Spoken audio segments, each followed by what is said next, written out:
Minister of Home Affairs and Disaster Management will present the general budget for 2026-2027. ధన్యవాదాలు అధ్యక్ష. గౌరవనీయుల అధ్యక్ష, గౌరవ ముఖ్యమంత్రి గారికి, గౌరవ ఉప ముఖ్యమంత్రి గారికి, అదేవిధంగా గౌరవ సభ్యులందరికీ కూడా పేరు పేరు నమస్కారాలు తెలియజేసుకుంటూ 2026-27 ఆర్థిక సంవత్సరానికి బడ్జెట్ ప్రతిపాదనల్ని ఈ గౌరవ సభ ఆమోదం కోసం ప్రవేశపెడుతున్నాను. ఈ బడ్జెట్ ఒట్టి జమా ఖర్చుల లెక్క మాత్రమే కాదు, 5 కోట్ల ప్రజల ఆశలు ఆకాంక్షలు నెరవేర్చేందుకు ఉద్దేశించిన రోడ్ మ్యాప్ ఇది. వరుసగా మూడోసారి బడ్జెట్ సమర్పించడం నాకు దక్కిన అపూర్వమైన గౌరవంగా భావిస్తూ ఈ అవకాశం ఇచ్చిన ముఖ్యమంత్రి చంద్రబాబు నాయుడు గారికి సర్వదా కృతజ్ఞతలు తెలియజేసుకుంటూ, మా దృష్టిలో బడ్జెట్ అంటే కేవలం పద్దుల ప్రకటన కాదు, ఇది అంకెలకు అతీతం. రాష్ట్ర అభివృద్ధి, ప్రజా సంక్షేమాలని జోడెద్దుల బండిలా పరుగులు పెట్టించాలన్న మా దృఢ సంకల్పాన్ని బలంగా చాటి చెప్పే ఒక ప్రకటన. ఈ బడ్జెట్ సాగునీటి కోసం ఎదురుచూసే రాయలసీమ రైతుల కలల్ని సాకారం చేసేది, అవకాశం కోసం ఎదురు చూస్తున్న శ్రీకాకుళం జిల్లాలోని యువ పట్టభద్రులకు గుండె నిబ్బరాన్నిచ్చేది, భవిష్యత్తుపై కొండంత ఆశతో కుటుంబాన్ని నడిపిస్తున్న నెల్లూరు జిల్లాలోని గృహిణికి భరోసానిచ్చేది, కోస్తాంధ్రలోని మహిళా పారిశ్రామికవేత్తల్లో స్ఫూర్తిని నింపేది. దీనిలో ప్రతిపాదించే ప్రతి రూపాయి రాష్ట్ర ప్రజల ఆశలు ఆకాంక్షల్ని సాకారం చేసేందుకు ఉద్దేశించింది. గత ప్రభుత్వ విధ్వంసకర పాలన చేసిన లోతైన గాయాలు, మిగిల్చిన చేదు అనుభవాలు మనం ఏం చేయకూడదో నిరంతరం గుర్తు చేస్తున్నాయి. గత ప్రభుత్వ దుష్ట పరిపాలన వల్ల రాష్ట్రానికి జరిగిన భారీ నష్టాన్ని, ఆర్థిక విధ్వంసాన్ని గమనంలో ఉంచుకొని 2024 సంవత్సర బడ్జెట్ ప్రవేశపెట్టాను. గత ప్రభుత్వం మిగిల్చిన గాయాలను మాన్పి 5 ఏళ్ల విషాదాన్ని దాటుకొని రాష్ట్రాన్ని పునర్నిర్మాణం దిశగా నడిపించేందుకు 2024 బడ్జెట్ బలమైన పునాది వేసింది. 2025 బడ్జెట్ స్వర్ణాంధ్ర 2047 లక్ష్యానికి అనుగుణంగా రాష్ట్రాన్ని అభివృద్ధి పదంలో నడిపింది. అంత భారీ విధ్వంసానికి గురైన రాష్ట్రాన్ని పునర్నిర్మించేందుకు 2 ఏళ్లు చాలా తక్కువ సమయం. 2014లో జరిగిన అహేతుక విభజన రాష్ట్రానికి తగిలిన మొదటి దెబ్బ అయితే, 2019-24 మధ్య అప్పటి ప్రభుత్వం చేసిన దుష్పరిపాలన రాష్ట్రానికి తగిలిన మరో పెద్ద షాక్. గత ప్రభుత్వం చేసిన ఆర్థిక విధ్వంసం, అపసవ్య విధానాలు, పాలకుల అసమర్థత రాష్ట్రాన్ని మరింత ఇబ్బందుల్లో కూరుకుపోయేలా చేశాయి. ఇన్ని సవాళ్లను ఎదుర్కొంటూ కూడా కూటమి ప్రభుత్వం అనుసరించిన నిర్మాణాత్మకమైన విధానాల వల్ల 2024 జూన్ నుంచి 20 నెలల్లో రాష్ట్రం అద్భుతమైన అభివృద్ధి పదంలో సాగిందని చెప్పడానికి గర్వపడుతున్నాను. ఇప్పటి వరకు మనం ఏం సాధించాం, ఇప్పుడు ఎక్కడున్నాం, ఇంకా చేయాల్సిందేంటి అన్న అంశాన్ని కూలంకషంగా మదింపు చేసుకొని ఈ బడ్జెట్ రూపొందించాం. అటు ఉత్తరాంధ్ర నుంచి ఇటు రాయలసీమ వరకు ప్రజల జీవితాల్లో గొప్ప మార్పు తేవడం ఈ బడ్జెట్ ఉద్దేశం, మా లక్ష్యం. కేవలం కాగితాలపై కనిపించే వృద్ధి లెక్కలు కానే కాదు, అభివృద్ధి సంక్షేమ ఫలాలని క్షేత్రస్థాయిలోని ప్రజలకు అందేలా చేసి వారి జీవితాల్లో వెలుగులు చూడాలన్నదే మా తపన. విధ్వంసం నుంచి వికాసం దిశగా 2024 జూన్ నుంచి ఇప్పటి వరకు సాగిన అభివృద్ధి ప్రయాణం నిజంగా అద్భుతం. 2024-25లో అధికారంలోకి వచ్చిన మొదటి సంవత్సరంలోనే ఆర్థిక వ్యవస్థను మళ్లీ గాడిలో పెట్టాం. 2019-24 మధ్య 10.3% పడిపోయిన ఆర్థిక వృద్ధి రేటును 2024-25లో 11.7% పెంచాం.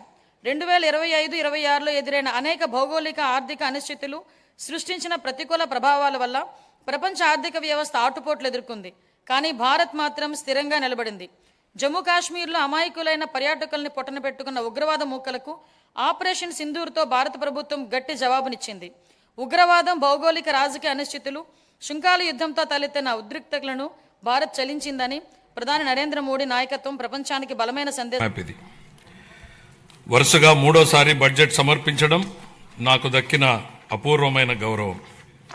ఈ అవకాశం ఇచ్చిన ముఖ్యమంత్రి చంద్రబాబు నాయుడు గారికి సర్వదా కృతజ్ఞుడిని.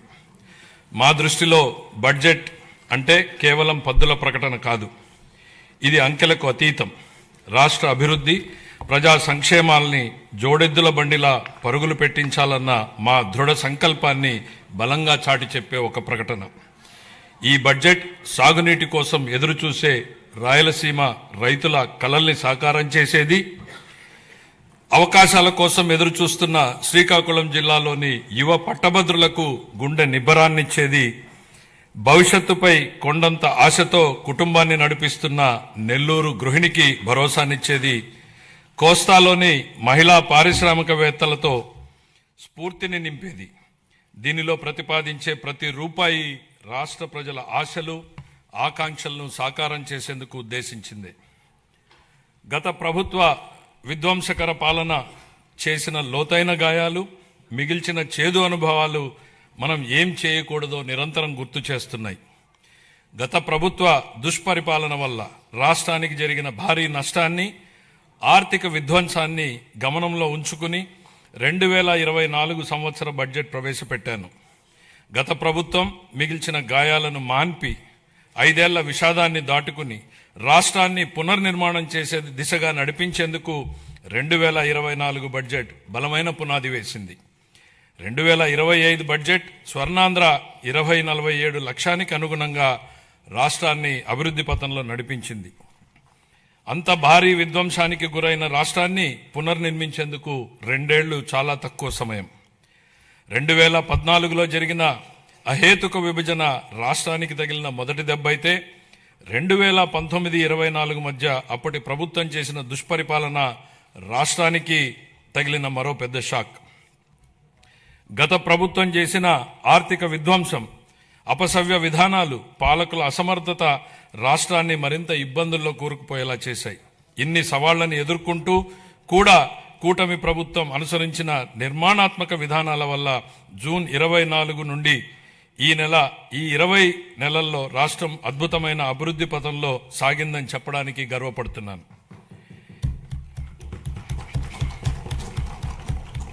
ఇప్పటి వరకు మనం ఏం సాధించాం, ఇప్పుడు ఎక్కడున్నాం, ఇంకా చేయాల్సిందేంటి అన్న అంశాల్ని కూలంకిషంగా ముదింపు చేసుకుని ఈ బడ్జెట్ని రూపొందించాం. అటు ఉత్తరాంధ్ర నుంచి ఇటు రాయలసీమ వరకు ప్రజల జీవితాల్లో గొప్ప మార్పు తేవడం ఈ బడ్జెట్ ఉద్దేశం. మా లక్ష్యం కేవలం కాగితాలపై కనిపించే వృద్ధి లెక్కలు కానే కాదు, అభివృద్ధి సంక్షేమ ఫలాల్ని క్షేత్రస్థాయిలో ప్రజలకు అందేలా చేసి వారి జీవితాల్లో వెలుగులు చూడాలన్నదే మా తపన. విధ్వంసం నుంచి వికాసం దాకా 24 జూన్ నుండి ఇప్పటిదాకా సాగిన అభివృద్ధి ప్రయాణం నిజంగా అద్భుతం. 24-25లో అధికారంలోకి వచ్చిన మొదటి సంవత్సరంలోనే ఆర్థిక వ్యవస్థను మళ్లీ గాడిలో పెట్టాం. 19-24 మధ్య 10.3% పడిపోయిన ఆర్థిక వృద్ధి రేటుని 24-25లో 11.75% పెంచాం. 25-26లో ఎదురైన అనేక భౌగోళిక ఆర్థిక అనిశ్చితులను సృష్టించిన ప్రతికూల ప్రభావాల వల్ల ప్రపంచ ఆర్థిక వ్యవస్థ ఆటుపోట్లను ఎదుర్కొంది. కానీ భారత్ మాత్రం స్థిరంగా నిలబడింది. జమ్మూ కాశ్మీర్లో అమాయకులైన పర్యాటకుల్ని పొట్టన పెట్టుకున్న ఉగ్రవాద మూకలకు ఆపరేషన్ సింధూర్ పేరుతో భారత ప్రభుత్వం గట్టి జవాబునిచ్చింది. ఉగ్రవాదం భౌగోళిక వ్యాప్తంగా అవకాశాలన్నీ అందిపుచ్చుకొని సత్తా చాటారు. అప్పుడు ఆయన అమలు చేసిన సంస్కరణలు, తీసుకున్న విప్లవాత్మక నిర్ణయాలతో వెలిగించిన దీపం లక్షలాది మంది జీవితాల్లో వెలుగు నింపింది. నేడు ఆయన విజయగాథను ఆయనే పునరావృతం చేస్తున్నారు. కానీ ఇప్పుడు మరింత గొప్ప దూరదృష్టితో, మరింత సమున్నత లక్ష్యంతో కొత్త చరిత్రను లిఖించబోతున్నారు. భవిష్యత్తును అంచనా వేసేందుకు ఉత్తమ మార్గం దాన్ని సృష్టించడమే అన్న సూక్తిని బలంగా నమ్మే వ్యక్తి గౌరవ ముఖ్యమంత్రి. Deep tech, AI, quantum computing వంటి ఆధునిక టెక్నాలజీలు, ప్రతి కుటుంబం నుంచి ఒక ఎంటర్ప్రినర్ వంటి విధానాలు కేంద్రంగా ఆయన ఇప్పుడు రాష్ట్రాన్ని సరికొత్త శకంలోకి నడిపిస్తున్నారు. ఆయన మార్గదర్శకత్వంలో ఏపీ వెల్త్ ఫండ్ ప్రారంభించబోతున్నాం. రాబోయే రోజుల్లో అది నార్వే, అబుదాబి సావరిన్ వెల్త్ ఫండ్లా విస్తృతమై మొత్తం రాష్ట్రాన్ని నడిపించడానికి సరిపోవచ్చు. నాతో సహా ఈనాటి సమాజానికి దాని ప్రాముఖ్యత అర్థం కాకపోవచ్చు. కానీ ఐటీ రంగంలో ఆయన చూపిన చొరవ వల్ల 1990 నాటి యువతరం లబ్ధి పొందినట్టే ఈనాటి యువత కూడా ఈ ఏఐ, డీప్ టెక్, క్వాంటంతో భవిష్యత్తులో ఖచ్చితంగా లబ్ధి పొందుతుంది. ఆర్థిక వనరుల పరంగా మనం ఇప్పటికీ సంక్షోభం నుంచి పూర్తిగా బయటపడలేదు. పరిస్థితులు అంత సానుకూలంగా కూడా లేవు. గత ప్రభుత్వం మిగిల్చిన ఆర్థిక అస్తవ్యస్తత పరిస్థితులు అధిగమించే క్రమంలో ఇప్పటికే అనేక సవాళ్లను ఎదుర్కొంటున్నాం. కానీ రాష్ట్ర అభివృద్ధి సంక్షేమానికి సంబంధించి మా లక్ష్యాల్లో మార్పు లేదు. మా సంకల్పం చెక్కు చెదరలేదు. మా ప్రయాణాన్ని స్థిరంగా కొనసాగించేందుకు ప్రధాని నరేంద్ర మోడీ నుంచి అమూల్యమైన మద్దతు, సహకారం లభిస్తున్నాయి. ఆయనకు కృతజ్ఞతలు తెలియజేస్తున్నాం.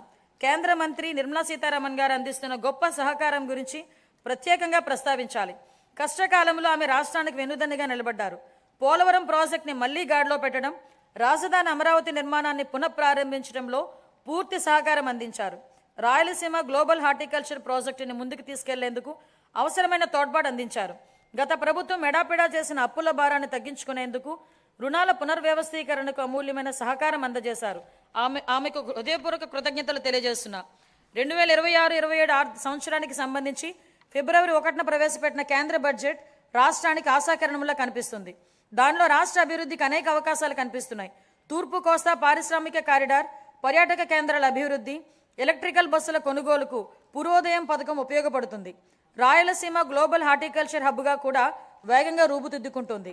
కేంద్ర బడ్జెట్లో కొత్తగా ప్రకటించిన rare earth corridors, data centres, ప్రాంతీయ medical hub, national institute of pharmaceutical education and research, seaplane manufacturing, container manufacturing, ప్రతి జిల్లాలో బాలికల హాస్టళ్లు వంటి అంశాల నుంచి రాష్ట్రానికి గరిష్ట ప్రయోజనాలు పొందేందుకు అవకాశం ఉంది.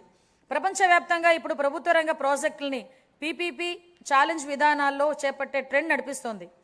ఇది ప్రభుత్వ రంగ సంస్థల నైపుణ్యాలను, సామర్థ్యాలను పెంచేందుకు దోహదం చేస్తుంది.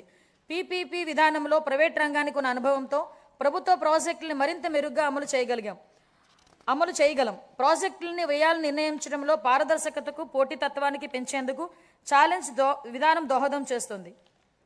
కేంద్ర ప్రభుత్వం బడ్జెట్లో చాలా ప్రాజెక్టులని ఛాలెంజ్ విధానంలో ప్రకటించడంతో ఆంధ్రప్రదేశ్కు కొత్త అవకాశాలకు ద్వారాలు తెరిచినట్టయింది. ఛాలెంజ్ మోడల్లో ప్రాజెక్టులు చేపట్టేందుకు రాష్ట్రం పూర్తిగా సంసిద్ధంగా ఉంది. ఇతర రాష్ట్రాల్లో పోటీపడి chemical park, mega textile park, city economic regions, university township వంటి ప్రాజెక్టులు సాధించుకోగలమన్న విశ్వాసం మాకుంది. సిటీ ఎకనామిక్ రీజియన్స్ ప్రాజెక్టులో పోటీ పడేందుకు విశాఖపట్నం ఎకనామిక్ రీజియన్ ప్లాన్ ఇప్పటికే సిద్ధం చేశాం. విజన్ స్వర్ణాంధ్ర 2047 అమలుకి, ప్రాంతీయ ఆకాంక్షలు నెరవేర్చేందుకు, సమ్మిళిత అభివృద్ధి సాధించేందుకు మా ప్రభుత్వం ప్రాంతీయ అభివృద్ధి విధానాన్ని అనుసరిస్తోంది. విశాఖపట్నం, అమరావతి, తిరుపతి రీజియన్లను రాష్ట్రానికి కీలకమైన గ్రోత్ ఇంజిన్లుగా గుర్తించింది. నీతి ఆయోగ్తో కలిసి విశాఖపట్నం ఎకనామిక్ రీజియన్కి ఎకనామిక్ మాస్టర్ ప్లాన్ తయారు చేశాం. శ్రీకాకుళం, పార్వతీపురం, మన్యం, విజయనగరం, విశాఖపట్నం, అల్లూరు సీతారామరాజు, అనకాపల్లి, పోలవరం, కాకినాడ, తూర్పుగోదావరి, డాక్టర్ బిఆర్ అంబేద్కర్ కోనసీమ జిల్లాలు దీని పరిధిలోకి వస్తాయి. దీనిలో మొత్తం 7 గ్రోత్ డ్రైవర్లు ఉన్నాయి. మ్యానుఫ్యాక్చరింగ్, సర్వీసెస్, మౌలిక వసతులు, పట్టణీకరణ, వ్యవసాయ రంగాల్లో 41 హై ఇంపాక్ట్ ప్రాజెక్టులు ఏర్పాటవుతాయి. వాటికి అవసరమైన నిధుల్ని కేంద్ర ప్రభుత్వం, ప్రైవేట్ రంగాల నుంచి సమకూర్చుకుంటాం. మెట్రో రైల్ ప్రాజెక్టులు సహా వీఆర్కి సంబంధించిన సుమారు 28,000 కోట్ల రూపాయలతో ప్రాజెక్టులు ప్రతిపాదనలు సమర్పిస్తున్నాం. వీఆర్ తరహాలోనే ఎన్టీఆర్, కృష్ణా, ఏలూరు, గుంటూరు, పశ్చిమ గోదావరి, ప్రకాశం, పల్నాడు, బాపట్ల, మార్కాపురం జిల్లాలతో అమరావతి ఎకనామిక్ రీజియన్ అభివృద్ధి చేస్తాం. ఈ ప్రాంత సమగ్ర అభివృద్ధికి దోహదం చేసే వనరులు, గ్రోత్ ఇంజన్లు, బలాల్ని గుర్తించేందుకు శాస్త్రీయ పద్ధతిలో సామాజిక ఆర్థిక అధ్యయనం నిర్వహిస్తాం. సూక్ష్మ సేద్యం ప్రాధాన్యతను గుర్తించి 1990లోనే ఆ కాన్సెప్ట్ని దేశానికి తీసుకొచ్చిన మొదటి ముఖ్యమంత్రి గౌరవ చంద్రబాబు నాయుడు గారు. ఇప్పుడు ఆయన రాయలసీమ రీజియన్ని గ్లోబల్ హార్టికల్చర్ హబ్గా మార్చి అక్కడి రైతుల జీవితాల్లో సమూల మార్పులు తెచ్చేందుకు కంకణం కట్టుకున్నారు. రాయలసీమ ఇంటిగ్రేటెడ్ డెవలప్మెంట్ ప్లాన్ని సిద్ధం చేయించారు. దానిలో భాగంగా 2030 నాటికి ఉద్యాన పంటల విస్తీర్ణాన్ని 8.41 లక్షల హెక్టార్ల నుంచి 14.41 లక్షల హెక్టార్లకు పెంచబోతున్నాం. సాగునీరు, సూక్ష్మ సేద్యం ప్రాజెక్టుల ద్వారా నీటి ఎద్దడి అనేది లేకుండా చేస్తాం. ప్రపంచ మార్కెట్లతో అనుసంధానానికి రోడ్లు కనెక్టివిటీ పెంచుతాం. అనంతపురం, అన్నమయ్య, చిత్తూరు, కర్నూలు, నంద్యాల, ప్రకాశం, మార్కాపూర్, శ్రీ సత్యసాయి, తిరుపతి, వైఎస్ఆర్ కడప జిల్లాలోని 303 మండలాల పరిధిలో 200కి పైగా క్లస్టర్లను ఏర్పాటు చేస్తాం. Product perfection, forward and backward integration మొత్తం వాల్యూ చైన్లో ప్రపంచవ్యాప్తంగా ఉన్న అత్యుత్తమ విధానాలను అమలు చేయడం వంటివి ప్రణాళికలో భాగం. ఈ ప్రాజెక్టు వల్ల ఉత్పాదక గణనీయంగా పెరుగుతుంది. ఉద్యాన ఉత్పత్తులకు మంచి ధర లభిస్తుంది. లక్షల మంది రైతులకు లబ్ధి చేకూరుతుంది. వ్యవసాయేతర రంగాల్లో ప్రత్యక్షంగా 9 లక్షల ఉద్యోగాలు లభిస్తాయి. రాయలసీమపై వెనుకబడిన ప్రాంతం అన్న ముద్ర తొలగిపోతుంది. ఇకపై రాయలసీమ పేరు చెబితే మిగులు అన్న మాట తప్ప కొరత అన్న మాట వినబడదు. ఈ ప్రాజెక్టుకి సంబంధించి 30,000 కోట్ల రూపాయలతో ప్రతిపాదనలు సమర్పిస్తున్నాం. అప్పుల గురించి మాట్లాడుతున్న ప్రతిపక్ష మిత్రులకు ఒక విషయం గుర్తు చేయదలుచుకున్నాను. మాకు 9.74 లక్షల కోట్ల రూపాయల అప్పులు మిగిల్చి వెళ్ళింది మీ ప్రభుత్వమే. మీరు చేసిన అప్పులు తీర్చడానికి మేము మళ్ళీ అప్పులు చేయాల్సిన పరిస్థితి తలెత్తింది. ఈ రోజు మేము అప్పుగా తెస్తున్న ప్రతి రూపాయి ఉత్పాదక వ్యయంలోకే వెళ్తుంది. అది రైతులు, మహిళలు, విద్యార్థులు, వృద్ధుల చేతుల్లోకి వెళుతుంది. గత ప్రభుత్వ నిర్వాహకాల వల్ల సకాలంలో జీతాలు కూడా వెళ్ళని దుస్థితి నుంచి ఇప్పుడు మా ప్రభుత్వం సమర్థ పాలనా విధానాలతో ఆర్థిక సుస్థిరత దిశగా అడుగులు వేస్తుంది. ఖర్చులు తగ్గించుకొని, వనరులు పెంచుకొని ఆర్థిక స్థిరత్వం దిశగా ప్రయాణిస్తుంది. సంక్షోభంలో ఉన్న రాష్ట్రాన్ని ఆకాంక్షల సాకారం దిశగా నడిపిస్తున్నాం. మా అభివృద్ధి వ్యూహంలో అత్యంత కీలకమైన సాగునీటి రంగానికి బడ్జెట్ అధిక ప్రాధాన్యతనిస్తుంది. మనం నిల్వ చేసే ప్రతి నీటి బొట్టు, పునరుద్ధరించే ప్రతి కాలువ, సాగునీరు అందించే ప్రతి ఎకరం ప్రజల జీవితాల్ని మారుస్తాయని బలంగా విశ్వసించే ప్రభుత్వం మాది. వాతావరణ మార్పులు, వర్షపాతంలో అనూహ్యమైన హెచ్చుతగ్గులు వంటివి ఋతుపవనాలపై పూర్తిగా భరోసాగా ఉండలేని పరిస్థితులు కల్పిస్తున్నాయి. అందుకే నీటి నిల్వ, సమర్థ పంపిణీపై ఎక్కువ దృష్టి పెట్టాం.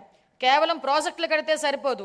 భవిష్యత్తు తరాలకు దీర్ఘకాలిక నీటి భద్రతను కల్పించేలా మన విధానాలు ఉండాలన్నది మా లక్ష్యం. గత ప్రభుత్వం ప్రజల నిజమైన అవసరాలను అర్థం చేసుకోలేదు. బిల్లులు చెల్లించకపోవటం, అధ్వాన నిర్వహణ వల్ల సాగునీటి ప్రాజెక్టులు ఎక్కడొక్కడే నిలిచిపోయాయి. రాయలసీమ, ఉత్తరాంధ్ర ప్రాంతాలు సాగునీటి ప్రాజెక్టుల కోసం ఆశగా ఎదురు చూస్తూనే ఉన్నాయి. గత ప్రభుత్వం ప్రాజెక్టుల రొటీన్ నిర్వహణ, డ్యాంల భద్రతను కూడా గాలికి వదిలేసింది. అన్నమయ్య డ్యాం కొట్టుకుపోవడం వల్ల జరిగిన విధ్వంసాన్ని, ప్రాణ నష్టాన్ని ఎలా మర్చిపోగలం? గత ప్రభుత్వ నిర్లక్ష్యం వల్లే పోలవరం డ్యాం డయాఫ్రమ్ వాల్ కొట్టుకుపోయింది. జలవనరులు కరువు రహిత రాష్ట్రంగా ఆంధ్రప్రదేశ్. ప్రతి నీటి చుక్క నిల్వ చేయుట, ప్రతి కాలువ పునరుద్ధరించుట, ప్రతి ఎకరా స్థిరీకరించుట ద్వారా ప్రజల జీవితాల్లో సమూల మార్పులు తీసుకురావచ్చని గుర్తించి ప్రస్తుత బడ్జెట్లో నీటిపారుదలను ఆర్థిక వృద్ధి కొరకు ఒక వ్యూహంగా గుర్తించడమైనది. వాతావరణ మార్పులు మరియు అనిశ్చిత వర్షపాత నేపథ్యంలో కేవలం వర్షాధారంపై ఆధారపడటం సాధ్యం కాదు. నిల్వ సామర్థ్యం పెంపొందించడం మరియు సమర్థవంతమైన పంపిణీ వ్యవస్థలను బలోపేతం చేయడం ద్వారా స్థిరత్వాన్ని సాధించాల్సిన అవసరం ఉంది. మా సాగునీటి విధానం కేవలం ప్రాజెక్టుల నిర్మాణానికే పరిమితం కాదు. ఇది భవిష్యత్ తరాలకు దీర్ఘకాలిక జలభద్రతను కలిగించే దిశగా రూపుదిద్దుకుంది. దురదృష్టవశాత్తు గత ప్రభుత్వం రైతుల నిజమైన అవసరాలను సరిగా గ్రహించలేదు. కాంట్రాక్టర్ల బిల్లులు కూడా నిర్వహణ మరియు పనుల నిర్లక్ష్యం చేయటం వల్ల అనేక సాగునీటి ప్రాజెక్టులు నిలిచిపోయాయి. ఫలితంగా రాయలసీమ మరియు ఉత్తరాంధ్ర జిల్లాల రైతులు స్థిరీకరించిన ఆయకట్టుకు దూరమైపోయారు. సాధారణ నిర్వహణ, ఆస్తుల సంరక్షణ, ఆనకట్టల భద్రత వంటి అంశాలు కూడా పక్కన పెట్టబడ్డాయి. అన్నమయ్య ఆనకట్ట విరగటం మరియు పోలవరం ప్రాజెక్టు డయాఫ్రమ్ గోడకు జరిగిన నష్టం కారణంగా జరిగిన కల్లోలం మనం మరువలేనిది. అది గత ప్రభుత్వ నిర్లక్ష్యానికి స్పష్టమైన నిదర్శనాలు. సంకల్పం ఉన్న చోట సాధనకు మార్గం ఉంటుంది. 2 తెలుగు రాష్ట్రాల సాగునీటి వ్యవస్థలపై సమగ్ర అవగాహన కలిగిన గౌరవ ముఖ్యమంత్రి గారు మన రాష్ట్రానికి లభించడం మన అదృష్టం. పట్టిసీమ వంటి పథకాలను ఆయన సక్రమంగా ప్రణాళిక చేసి అమలు చేయడం ద్వారా రాష్ట్రంలో పలు ప్రాంతాలకు జలభద్రతను కల్పించారు. అదేవిధంగా హెచ్ఎన్ఎస్ఎస్ ప్రాజెక్టును కేవలం 100 రోజుల్లో ప్రారంభించి వేగంగా పూర్తి చేసి రైతులకు నీరు అందించేలా చేయటం ఆయన సంకల్ప బలం కీలక పాత్ర పోషించింది. ఏవిఆర్ హంద్రీనీవా ద్వారా తొలిసారిగా సుమారు 45 టీఎంసీల కృష్ణా జలాలను విజయవంతంగా ఎత్తిపోతల చేసి రాయలసీమలో నీటి లభ్యతను గణనీయంగా మెరుగుపరిచాం. పోలవరం ప్రాజెక్టు విషయంలో పెండింగ్లో ఉన్న 5,000 కోట్ల బిల్లులను చెల్లించి పనులను వేగవంతం చేశాం. డయాఫ్రమ్ గోడ నిర్మాణం ఇప్పటికే 91% పూర్తయింది. మొత్తం ప్రాజెక్టు పురోగతి 60% దాటింది. వెలుగొండ ప్రాజెక్ట్, బీఆర్ఆర్ వంశధార దశ 2, అలాగే వంశధార నాగావళి మరియు నాగావళి చంపావతి నదుల అనుసంధాన పనుల్లో సమాంతరంగా గణనీయమైన పురోగతి సాధించబడింది. అదే సమయంలో రాష్ట్ర వ్యాప్తంగా విస్తృత స్థాయిలో చేపట్టిన ఆపరేషన్ అండ్ మెయింటెనెన్స్, ఎస్డిఎంఎఫ్ మరియు ఎఫ్డిఆర్ పనులు సాగునీటి వ్యవస్థలను స్థిరీకరిస్తున్నాయి. 5 ఏళ్ల విరామం అనంతరం మొత్తం 6,047 నీటి వినియోగదారుల సంఘాలను ప్రజాస్వామ్య పద్ధతిలో పునరుద్ధరించడం ద్వారా సాగునీటి నిర్వహణలో రైతుల భాగస్వామ్యాన్ని మళ్లీ బలోపేతం చేశాం. ఇక ముందు బీఆర్ఆర్ వంశధార దశ 2, ఏవిఆర్ హంద్రీనీవా, పూల సుబ్బయ్య, వెలుగొండ మరియు పోలవరం ప్రాజెక్టులను పూర్తి చేయడానికి మా ప్రభుత్వం కట్టుబడి ఉంది. రాయలసీమను శాశ్వతంగా కరువు రహిత ప్రాంతంగా మార్చడానికి పోలవరం, నల్లమల సాగర్ అనుసంధానంపై మేము చురుగ్గా దృష్టి సారించాం. రాయలసీమను గ్లోబల్ హార్టికల్చర్ హబ్, ప్రపంచ స్థాయి ఉద్యానవన కేంద్రంగా తీర్చిదిద్దే ప్రణాళికలో సాగునీటి సరఫరా ఒక కీలకమైన భాగం.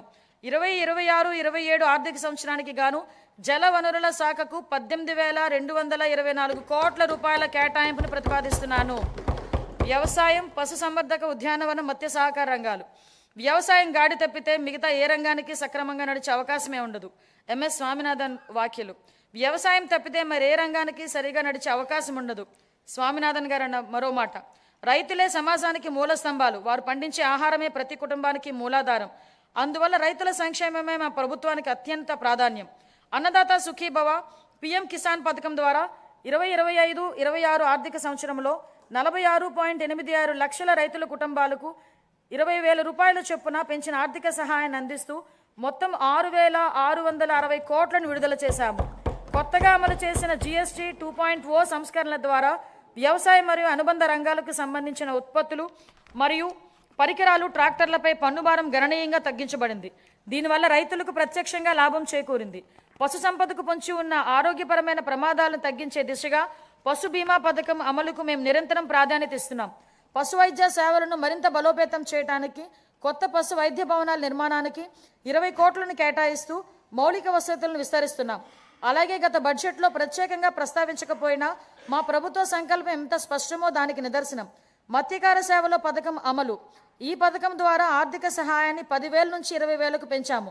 దీని ద్వారా 1.2 లక్షల మత్స్యకార కుటుంబాలు లాభం పొందుతున్నాయి. ధరల స్థిరీకరణ నిధి. గత ప్రభుత్వం ధరల స్థిరీకరణ నిధికి భారీగా కేటాయింపులు చేసినప్పటికీ వాటిని సమర్థవంతంగా వినియోగించలేదు.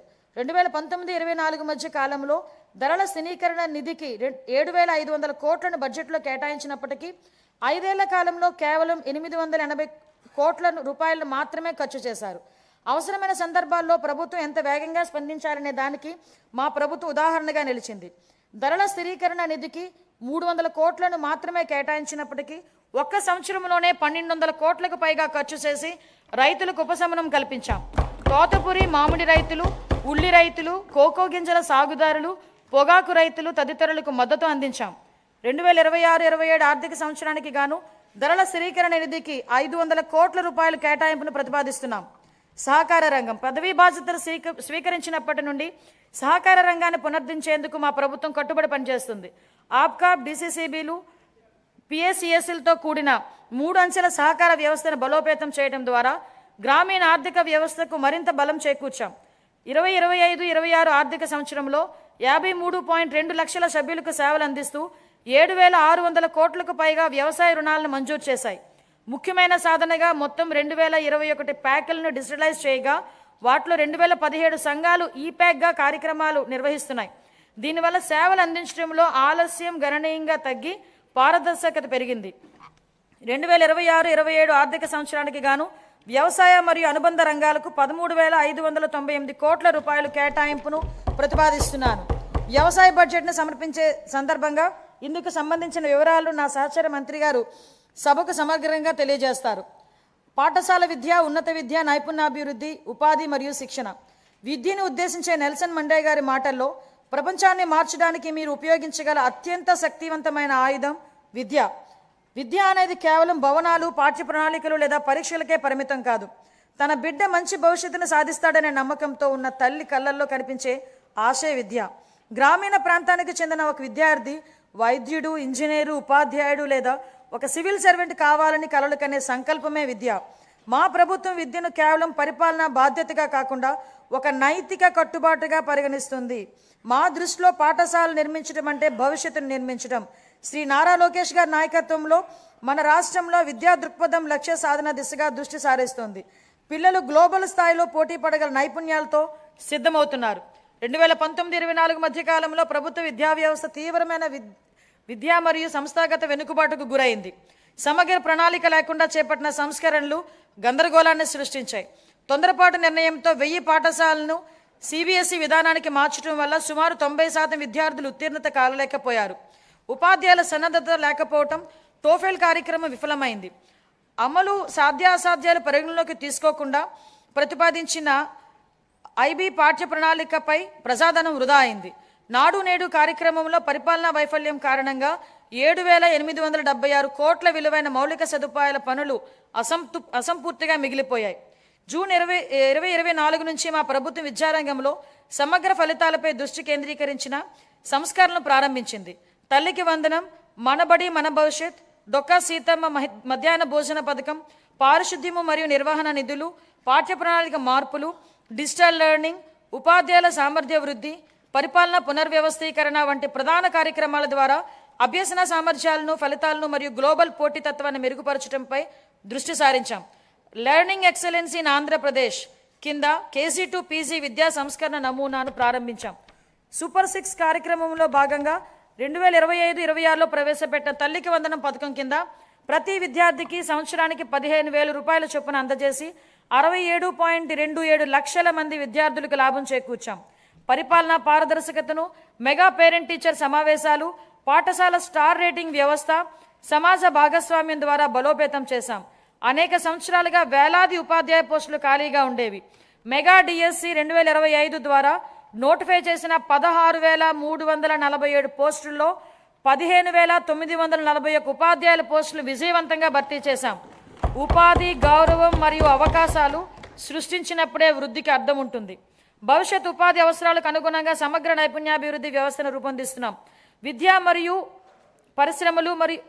పరిశ్రమలు మరియు అభివృద్ధి చెందుతున్న సాంకేతిక రంగాల మధ్య సమన్వయంపై దృష్టి సారిస్తున్నాం. ప్రత్యక్ష అనుభవాన్ని కల్పించేందుకు అన్ని ప్రభుత్వ ఐటీఐలు 167 పరిశ్రమ భాగస్వామ్యులతో అవగాహన ఒప్పందాలు కుదుర్చుకున్నాయి. ఈ ఆర్థిక సంవత్సరంలో 9,188 మంది శిక్షణార్థులు పరిశ్రమల్లో ప్రత్యక్ష శిక్షణ పొందగా ప్రభుత్వ ఐటీఐ విద్యార్థుల్లో 98% మంది నియామకాలు లేదా అప్రెంటిస్ అవకాశాలను పొందారు. 2026-27 ఆర్థిక సంవత్సరానికి నేను ఈ క్రింది విధంగా కేటాయింపులను ప్రతిపాదిస్తున్నాను. పాఠశాల విద్యాశాఖకు 32,308 కోట్లు, అందులో ప్రజా పాఠశాలల మౌలిక వసతుల సమగ్ర అభివృద్ధికి 1,500 కోట్లు, ఉన్నత విద్యాశాఖకు 2,567 కోట్లు, నైపుణ్యాభివృద్ధి మరియు శిక్షణ శాఖకు 1,232 కోట్ల రూపాయలు ప్రతిపాదిస్తున్నాను. పంచాయతీరాజ్ మరియు గ్రామీణాభివృద్ధి గౌరవ ఉప ముఖ్యమంత్రి శ్రీ కె పవన్ కళ్యాణ్ గారి నాయకత్వంలో ఆంధ్రప్రదేశ్ గ్రామీణ ముఖ చిత్రం రూపాంతరం చెందుతోంది.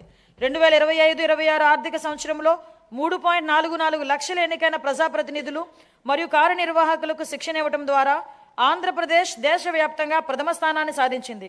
15 ఆగస్టు 2019 నుంచి 2024-25 వరకు అమల్లో ఉన్న జల్ జీవన్ మిషన్ కింద గత ప్రభుత్వం మొత్తం 26,824 కోట్ల ప్రాజెక్ట్ వ్యయంలో కేంద్ర భాగస్వామ్యంగా లభించిన నిధులలో కేవలం 2,255 కోట్లను మాత్రమే వినియోగించింది. 2023-24లో కేంద్రం నుంచి తక్కువ కేటాయింపులు వచ్చినప్పటికీ ఛత్తీస్గఢ్, జార్ఖండ్, గుజరాత్, ఒడిశా వంటి రాష్ట్రాలు ఆంధ్రప్రదేశ్ కంటే ఎక్కువగా ఖర్చు చేశాయి. మా ప్రభుత్వం ఈ పథకాన్ని పునరుద్ధరించేందుకు ముందడుగు వేసింది. మా విజ్ఞప్తిని స్వీకరించి పథకం గడువుని 2028 వరకు పొడిగించిన భారత ప్రభుత్వానికి మా కృతజ్ఞతలు. దీర్ఘకాలిక స్థిరత్వ సమస్యలను పరిష్కరించడంతో పాటు 100% కవరేజ్ సాధించేందుకు ఉపరితల జల ఆధారిత మల్టీ విలేజ్ స్కీమ్స్ ద్వారా ఈ కార్యక్రమాన్ని పునర్వ్యవస్థీకరించాం. ప్రతి వ్యక్తికి రోజుకి 55 లీటర్ల తాగునీటి సరఫరాను నిర్ధారించే దిశగా చర్యలు తీసుకుంటున్నాం. గ్రామీణ అనుసంధానతను బలోపేతం చేస్తూ 4,000 కిలోమీటర్లకు పైగా గ్రామీణ రహదారుల పనులను చేపట్టడం జరిగింది. వీటిలో అనేక పనులు పూర్తి చేయడం జరిగింది మరియు మిగతా పనులు ముగింపు దశలో ఉన్నాయి. దీని ద్వారా దూర ప్రాంతాల గ్రామాల్లో మార్కెట్ ప్రాప్తి, ఆదాయ వృద్ధి మరియు ఆర్థిక స్థిరత్వం మెరుగుపడుతుంది. శాస్కీ కింద 2,123 కోట్లను కేటాయించాం. 2026-27 ఆర్థిక సంవత్సరానికి పంచాయతీరాజ్ మరియు గ్రామీణాభివృద్ధి శాఖకు 22,942 కోట్లను కేటాయించాలని నేను ప్రతిపాదిస్తున్నాను. పర్యావరణం, అటవీ, విజ్ఞాన శాస్త్రం మరియు సాంకేతిక శాఖ 2019-24 మధ్యకాలంలో పరిపాలనా వైఫల్యాల కారణంగా ఎర్రచందనం అక్రమ రవాణా, అక్రమ గనుల తవ్వకం, అటవీ భూముల ఆక్రమణల వంటి ఘటనలు చోటు చేసుకున్నాయి. ఆంధ్రప్రదేశ్ను హరిత ఆంధ్రప్రదేశ్గా తీర్చిదిద్దడం మా లక్ష్యం. 2030 నాటికి 37% మరియు 2047 నాటికి 50% పచ్చదనం సాధించే దిశగా అటవీ సంపదను స్థిరంగా నిర్వహించడం, ఎడారీకరణను ఎదుర్కోవటం వంటి చర్యలను అమలు చేస్తున్నాం. వ్యూహాత్మక పర్యావరణ రక్షణ వలయంగా గ్రీన్ కవర్ వాల్ ఆఫ్ ఆంధ్రప్రదేశ్ను అమలు చేయనున్నాం. 2026-27 ఆర్థిక సంవత్సరానికి పర్యావరణం, అటవీ, విజ్ఞాన శాస్త్రం మరియు సాంకేతిక శాఖకు 714 కోట్లను కేటాయించాలని నేను ప్రతిపాదిస్తున్నాను. పట్టణాభివృద్ధి అమృత్ 2.0 పథకం కింద 117 పట్టణ స్థానిక సంస్థలలో మొత్తం 506 ప్రాజెక్టులు అమల్లో ఉన్నాయి. అదనంగా యుఐడిఎఫ్ మరియు ఏఐబి సహకారంతో చేపట్టిన ప్రాజెక్టులు కూడా పురోగతిలో ఉన్నాయి. ఈ ప్రాజెక్టులన్నింటినీ 2027 డిసెంబర్ నాటికి పూర్తి చేయాలనే లక్ష్యంతో ముందుకు సాగుతున్నాం. ఈ సందర్భంలో 2 సంవత్సరాల వ్యవధిలో యుఐడిఎఫ్ కింద ఆంధ్రప్రదేశ్కు అదనంగా 4,000 కోట్లను మంజూరు చేయడంలో సహకరించిన గౌరవ కేంద్ర ఆర్థిక మంత్రి గారికి మా కృతజ్ఞతలు. 1982లోనే స్వర్గీయ ఎన్టీ రామారావు గారు ఆహార భద్రత ప్రాధాన్యతను గుర్తించారు. అదే స్ఫూర్తితో మా ప్రభుత్వం ప్రస్తుతం 204 అన్నా క్యాంటీన్లు నిర్వహిస్తోంది. 2026 మార్చి నాటికి వాటి సంఖ్యను 275కు పెంచి అతి పేద ప్రజలకు కూడా తగిన ఆహారం అందుబాటులో ఉండేలా చేసి ఆకలిని నివారించడమే మా లక్ష్యం. విశాఖపట్నం మరియు విజయవాడ వంటి ప్రధాన నగరాల్లో ఆధునిక మెట్రో రైలు వ్యవస్థలో ప్రయాణించే కళ త్వరలోనే సాకారం కానుంది. ప్రధానమంత్రి ఆవాస్ యోజన ఎన్టీఆర్ నగర్స్ కింద ఆర్థికంగా బలహీన వర్గాలకు చెందిన కుటుంబాలకు 25 లక్షల గృహ పట్టాలు ఇళ్లను అందించి సొంత ఇంటి కళ నెరవేర్చడమే మా ప్రభుత్వ లక్ష్యం. అమరావతి ప్రజల రాజధాని. మా ప్రజల రాజధాని అమరావతి అభివృద్ధికి మద్దతు అందించిన గౌరవ ప్రధానమంత్రి శ్రీ నరేంద్ర మోడీ గారికి నా హృదయపూర్వక కృతజ్ఞతలు తెలియజేస్తూ ఆంధ్రప్రదేశ్ శాశ్వత రాజధానిగా అమరావతికి చట్టబద్ధ హోదా కల్పించే ప్రక్రియ ప్రారంభించినందుకు ఆయనకు ప్రత్యేకమైన ధన్యవాదాలు తెలియజేసుకుంటున్నాం. వివిధ ఆర్థిక సంస్థల ద్వారా స్వయం సమృద్ధి నమూనాలో నిధులను సమీకరించి పనులు వేగంగా ముందుకు తీసుకెళ్తున్నాం. 57,868 కోట్ల విలువైన 97 పనులకు పరిపాలన అనుమతులు జారీ చేశాం. ఇది మా ప్రభుత్వం ప్రజల రాజధాని అమరావతి నిర్మించాలనే నిబద్ధతకు స్పష్టమైన నిదర్శనంగా తెలియజెప్పుకుంటున్నాం. 2026-27 ఆర్థిక సంవత్సరానికి మున్సిపల్ పరిపాలన మరియు పట్టణాభివృద్ధి శాఖకు 14,539 కోట్లను కేటాయించాలని నేను ప్రతిపాదిస్తున్నాను. న్యాయశాఖ, హోం, మద్య నిషేధం మరియు ఎక్సైజ్, అగ్నిమాపక శాఖలు. మంచివారు భయపడనప్పుడు చెడు శక్తులు బలహీనమవుతాయి. తీవ్ర వాతావరణ పరిస్థితుల్లోనూ, పండుగల సమయంలోనూ, అత్యవసరాలు, విపత్తులు, ప్రజా కార్యక్రమాల సమయంలోనూ వ్యక్తిగత అవసరాలను పక్కన పెట్టి రాత్రింబగళ్ళు కర్తవ్యాన్ని నిర్వహించేది మన పోలీస్ దళమే. కాకి యూనిఫామ్ గౌరవం మరియు హుందాతనాన్ని భుజాన మోస్తూ ఏదైనా ఆపద వస్తే మొదటిగా స్పందించేది వారే. వారి సేవాభావం, త్యాగ స్ఫూర్తిని మా ప్రభుత్వం అత్యంత గౌరవంగా భావిస్తుంది. గత పాలనలో దెబ్బతిన్న పోలీస్ వ్యవస్థ గౌరవాన్ని పునరుద్ధరించేందుకు మా ప్రభుత్వం కట్టుబడి ఉంది. గౌరవ ముఖ్యమంత్రి గారి హామీ మేరకు శాంతి భద్రతల యంత్రాంగాన్ని సమూలంగా మార్చడానికి ఈ క్రింది ఆధునికీకరణ మరియు సంక్షేమ చర్యలు తీసుకుంటున్నాం. పోలీస్ శాఖకు 3,000 కొత్త వాహనాలను త్వరలో అందించనున్నాం. డిజిటల్ అరెస్టులు, ఆన్లైన్ మోసాలు వంటి ఆధునిక నేరాలను ఎదుర్కొనేందుకు ప్రతి జిల్లాలోని ప్రత్యేక సైబర్ క్రైమ్ పోలీస్ స్టేషన్ ఏర్పాటు చేస్తాం. స్మార్ట్ పోలీసింగ్ల ల్యాబ్ల స్థాపన, కృత్రిమ మేధస్సు ఆధారిత ప్రాజెక్టులు, ఆధునిక కమ్యూనికేషన్ మరియు భద్రతా పరికరాలు, సీసీటీవీ మరియు డ్రోన్ వినియోగంతో సాంకేతికంగా దృఢమైన పోలీస్ వ్యవస్థ నిర్మిస్తున్నాం. కొత్త ఏపీ పోలీస్ అకాడమీ స్థాపన కోసం 94 ఎకరాలు కేటాయించాం. నిర్మాణ పనుల ప్రారంభానికి ఈ సంవత్సరంలోనే 15 కోట్ల రూపాయలని కేటాయింపును ప్రతిపాదిస్తున్నాం. శ్రీకాకుళం, రాజమండ్రి, ప్రకాశం, చిత్తూరు జిల్లాల్లో 4 కొత్త ఇండియా రిజర్వ్ ఏపీఎస్పీ బెటాలియన్లు ప్రారంభించి 3,920 పోస్టులు మంజూరు చేశాం. పౌర పోలీస్ నిష్పత్తిని మెరుగుపరిచేందుకు 5,757 స్టైఫండరీ క్యాడెట్ ట్రైనీ కానిస్టేబుల్ నియమించాం. శిక్షణ సమయంలో వారికి ఆర్థిక మద్దతుగా నెలవారీ భత్యాన్ని 4,500 నుంచి 12,000 రూపాయలకు 3 రెట్లు పెంచినట్టు గౌరవ ముఖ్యమంత్రి గారు ప్రకటించడం జరిగింది. పోలీస్ సిబ్బందికి బకాయి ఉన్న టీఏడీఏలు, సెలవు సంబంధిత బకాయిలు, వైద్య రియంబర్స్మెంట్లు తదితర చెల్లింపుల కోసం దాదాపు 500 కోట్ల రూపాయలను విడుదల చేశాం. పీసీ నుంచి డీజీపీ వరకు 20 లక్షల నుంచి 45 లక్షల వరకు ఉచిత బీమా కవరేజ్ కల్పించే గ్రూప్ పర్సనల్ యాక్సిడెంట్ ఇన్సూరెన్స్ పథకాన్ని పునరుద్ధరించాం. గత 5 ఏళ్లుగా విస్తరించిన గాంజాయి సమస్యను ప్రత్యేక విభాగం ఈగల్ ద్వారా మరియు డ్రోన్ల వినియోగంతో కట్టడి చేస్తున్నాం. మహిళల భద్రత గురించి శక్తి యాప్ను ప్రారంభించాం. దీని ద్వారా 7 నిమిషాల్లోనే స్పందన లభిస్తుంది మరియు వేధింపులకు పాల్పడే వారిపై కఠిన చర్యలు తీసుకుంటున్నాం. జిల్లా న్యాయ వ్యవస్థ కోసం కోర్టులు, భవనాలు మరియు నివాస గృహాల నిర్మాణాన్ని విస్తృతంగా చేపట్టాం. న్యాయ వ్యవస్థకు 349 కోట్ల రూపాయల విలువైన పనులను మంజూరు చేశాం. 2026-27లో తొలి దశలో 100 కొత్త కోర్టులను కూడా ఆమోదించాం. పునర్వ్యవస్థీకరించిన ఎక్సైజ్ విధానంతో మద్యం రంగంలో లీకేజీలను పూర్తిగా నివారించాం. అవినీతి లేకుండా ఆదాయం రాష్ట్ర ఖజానాకు సక్రమంగా చేరుతుంది. అగ్నిమాపక సేవల ఆధునీకరణలో భాగంగా 17 కొత్త అగ్నిమాపక కేంద్రాలను స్థాపిస్తున్నాం. స్పందన సమయాన్ని తగ్గించేందుకు అత్యాధునిక శోధన మరియు రక్షణ పరికరాలతో కూడిన అగ్నిమాపక వాహనాలను కొనుగోలు చేస్తాం. రాష్ట్ర శిక్షణా కేంద్రాన్ని మౌలిక సదుపాయాల అభివృద్ధి ద్వారా బలోపేతం చేస్తాం. 2026-27 ఆర్థిక సంవత్సరానికి హోంశాఖకు 9,165 కోట్లను కేటాయించాలని నేను ప్రతిపాదిస్తున్నాను. అదేవిధంగా మద్య నిషేధం మరియు ఎక్సైజ్ శాఖకు 500 కోట్లను కేటాయించాలని ప్రతిపాదిస్తున్నాం. మరియు మా ప్రభుత్వం తీసుకున్న కొన్ని ముఖ్యమైన చర్యలను ఈ సందర్భంగా ప్రస్తావించదలిచాను. ఆర్థిక శాఖ తీసుకున్న చర్యలు: రాష్ట్ర ఆర్థిక వ్యవస్థను జాగ్రత్తగా నిర్వహిస్తూ ఆర్థిక క్రమశిక్షణ పాటిస్తున్నామని కింద చర్యలు స్పష్టంగా చూపిస్తున్నాయి. గత ప్రభుత్వం అత్యధికంగా 12.3% వరకు ఉన్న వడ్డీ రేట్లపై అప్పులు తీసుకుంది. రాష్ట్ర ఆర్థిక భారాన్ని తగ్గించేందుకు అధిక వడ్డీ రుణాలను 9% లేదా అంతకంటే తక్కువకు తీసుకురావడానికి వడ్డీ రేట్ల తగ్గింపు, డెప్ట్ స్వాంపింగ్ వంటి చర్యలను చేపడుతున్నాం. ఇప్పటి వరకు 43,298 కోట్ల రుణాలకు వడ్డీని తగ్గించి సంవత్సరానికి 327 కోట్ల ఆదా చేశాం. అదనంగా మరో 1.2 లక్షల కోట్ల రుణాలపై మెరుగైన షరతులు పొందేందుకు చర్యలు కొనసాగిస్తున్నాం. దీని ద్వారా సంవత్సరానికి సుమారు 1,658 కోట్ల ఆదా కలుగుతుందని అంచనా. పంచాయతీలు మరియు మున్సిపాలిటీలను బలోపేతం చేయడానికి ఆర్థిక సంఘ గ్రాంట్ల కింద 3,797 కోట్లను విడుదల చేశాం. 12 జూన్ 2024 నాటికి పెండింగ్లో ఉన్న 24,811 కోట్ల బకాయిలను క్లియర్ చేశాం. సాగునీరు, రహదారులు మరియు ఇతర పనులకు 37,030 కోట్లను చెల్లించి ఆర్థిక కార్యకలాపాలను పునరుద్ధరించాం. 163 కేంద్ర ప్రాయోజిత పథకాలకు 18,701 కోట్లను విడుదల చేసి వాటిలో 85 పథకాలను పునరుద్ధరించాం. దీని ఫలితంగా కేంద్ర ప్రభుత్వ నిధుల విడుదల మరింత పెరిగింది. ఆంధ్రప్రదేశ్ వెల్త్ ఫండ్ను 100 కోట్ల సీడ్ కార్పస్తో ఏర్పాటు చేయాలని ప్రతిపాదిస్తున్నాం.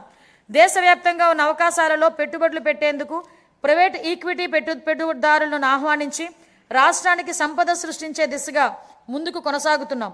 సంస్కరణలు స్పీడ్ ఆఫ్ డూయింగ్ బిజినెస్ సిద్ధాంతానికి అనుగుణంగా ప్రభుత్వంలో చట్టాలు, నియమాలు, నిబంధనలు, ప్రభుత్వ ఉత్తర్వులను సమీక్షించి పరిపాలనా ప్రక్రియలను సరళీకరించి పెట్టుబడులకు అనుకూల వాతావరణాన్ని మరియు పౌర సేవల మెరుగుదలను కల్పిస్తున్నాం. ఇదే దిశలో ప్రభుత్వ రంగ సంస్థలను పునరుద్ధరించి వాటి ఖాతాలు మరియు ఆడిట్ వ్యవస్థను క్రమబద్ధీకరించి లాభదాయకంగా మార్చేందుకు చర్యలు తీసుకుంటున్నాం. కేంద్ర ప్రభుత్వ విధానానికి అనుగుణంగా రాష్ట్ర పబ్లిక్ సెక్టార్ల సంస్థలు టీఆర్ఈడిఎస్ డిజిటల్ ప్లాట్ఫామ్ ద్వారా బిల్ డిస్కౌంటింగ్ విధానాన్ని అనుసరిస్తాయి. శాస్కీ కింద 2025-26లో 12 ఫిబ్రవరి 2026 నాటికి ఆంధ్రప్రదేశ్ 6,544 కోట్లను పొందింది. మార్చి 31 నాటికి మరో 1,438 కోట్లు అందుకోనుంది. ఇది 2023-24లో పొందిన 4,090 కోట్లతో పోలిస్తే దాదాపు రెట్టింపు. దేశంలో తొలిసారిగా రీఇమాజినింగ్ పబ్లిక్ ఫైనాన్స్ సమ్మిట్ను నవంబర్ 2025లో విశాఖపట్నంలో నిర్వహించాం. ఈ సమ్మిట్లో ఇతర రాష్ట్ర ప్రభుత్వాలు మరియు జాతీయ, అంతర్జాతీయ ఆర్థిక సంస్థల ప్రతినిధులు పాల్గొన్నారు.